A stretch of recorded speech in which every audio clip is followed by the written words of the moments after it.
एक समय की बात है। गांव के एक छोटे से गुरुकुल में दो बच्चे पढ़ते थे। कृष्ण जो नटखट, बुद्धिमान और हंसमुख थे, और सुदामा जो शांत, सरल और बेहद गरीब थे।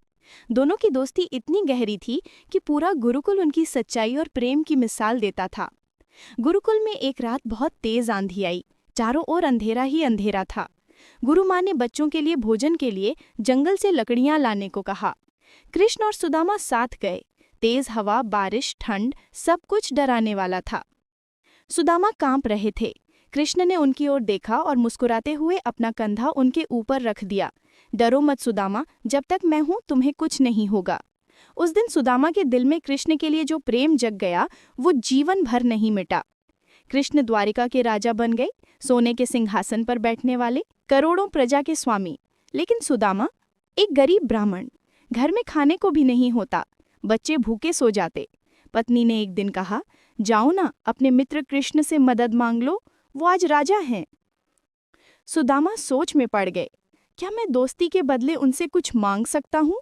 लेकिन बच्चों का भूखा चेहरा याद आया और वे चल पड़े। सुदामा के पास देने को कुछ नहीं था। पत्नी ने मेहनत से थोड़ा सा पोहे वाला चावल चिवड़ा बांधा। ये कृष्ण को दे देना, वो खुश हो जाएंगे। सुदामा शर्माते हुए पोटली छुपाकर द्वारिका पहुंचे।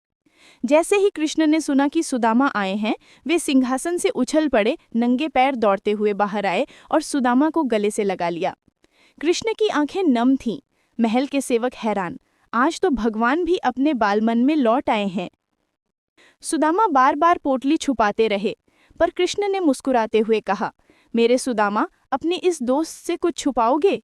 और जैसे ही पोटली खोली, कृष्ण ने पोहे उठाकर प्रेम से खाना शुरू कर दिया, जैसे ये दुनिया की सबसे बड़ी भेंट हो। सुदामा ने कुछ नहीं मांगा, कृष्ण ने कुछ कहा भी नहीं। लेकिन जब सुदामा अपने गांव लौटे तो अपनी झोपड़ी की जगह सुंदर महल, फटे कपड़ों की जगह महंगी वेशभूषा और बच्चों के रोने की जगह हंसी खुशी देखी। सुदामा की आंखें भर आईं। मेरे कृष्ण ने बिना कहे सब दे दिया।